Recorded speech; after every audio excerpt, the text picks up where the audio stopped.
Bill പാസാക്കുന്നതിന് കോഴ വാങ്ങി Kerala Gramjyoti lightings. പൊതു സ്വകാര്യ സംരംഭമായ സ്ഥാപനത്തിൽ ബിൽ തുക മാറ്റിയെടുക്കുന്നതിന് സെക്രട്ടറി അടക്കമുള്ള ഉദ്യോഗസ്ഥർ കൈക്കൂലി വാങ്ങുന്നതിന്റെ രേഖകൾ സഹിതം മുൻ മാനേജിംഗ് ഡയറക്ടർ തദ്ദേശ സ്വയംഭരണ വകുപ്പ് മന്ത്രിക്ക് പരാതി നൽകി. തദ്ദേശ സ്ഥാപനങ്ങൾക്കായി LED സംവിധാനത്തിൽ തെരുവുവിളക്കുകളടക്കം സ്ഥാപിച്ചു നൽകുന്ന പ്രവൃത്തി ഏറ്റെടുത്ത് ചെയ്യുകയാണ് Kerala Gramjyoti lightings private limited എന്ന സ്ഥാപനം. കാസർഗോഡ് സീതാങ്കോളിയിലെ കിൻഫ്ര വ്യവസായ പാർക്കിലാണ് സ്ഥാപനത്തിന്റെ ആസ്ഥാനം. തദ്ദേശ സ്വയംഭരണ വകുപ്പിന്റെ നിയന്ത്രണത്തിലുള്ള Kerala rural employment welfare society ക്രൂസിന്റെയും സ്വകാര്യ സംരംഭകരുടെയും നേതൃത്വത്തിലാണ് KGL പ്രവർത്തിക്കുന്നത്.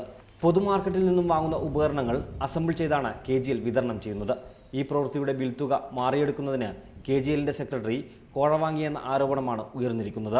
സ്ഥാപനത്തിന്റെ മുൻ മാനേജിംഗ് ഡയറക്ടറാണ് ഇത് സംബന്ധിച്ച് തദ്ദേശ സ്വയംഭരണ വകുപ്പ് മന്ത്രിക്ക് രേഖകൾ സഹിതം പരാതി നൽകിയിരിക്കുന്നത്. നോട്ട് നിയന്ത്രണം വന്ന ഘട്ടത്തിൽ സെക്രട്ടറി കുടുംബക്കാരുടെ അക്കൗണ്ടിലേക്ക് വരെ കോഴപ്പണം വാങ്ങിയെന്നാണ് പരാതിയിൽ പറഞ്ഞിരിക്കുന്നത്. നേരത്തെ KGL ആരംഭിച്ച സമയത്ത് NRI നാമനിർദ്ദേശത്താൽ MD സ്ഥാനത്തേക്ക് വന്നയാളാണ് പരാതിക്കാരൻ. ക്രൂ ഡയറക്ടർമാരായ 5 പേരും സ്വകാര്യ സംരംഭകരായ 4 പേരും അടങ്ങുന്നതാണ് KGLന്റെ ഡയറക്ടർ ബോർഡ്.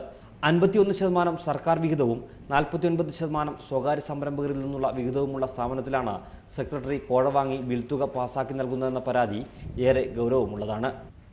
പൊതു സ്വകാര്യ പങ്കാളിത്തത്തോടെയുള്ള സ്ഥാപനത്തെ അഴിമതിയുടെ കുത്തരങ്ങാക്കി മാറ്റുകയാണ് KGL കമ്പനിയുടെ നടത്തിപ്പുകാർ. അഴിമതിക്കെതിരെ ബോർഡ് മെമ്പർ തന്നെ രംഗത്ത് വന്നത് സർക്കാർ ഗൗരവമായി കാണണം.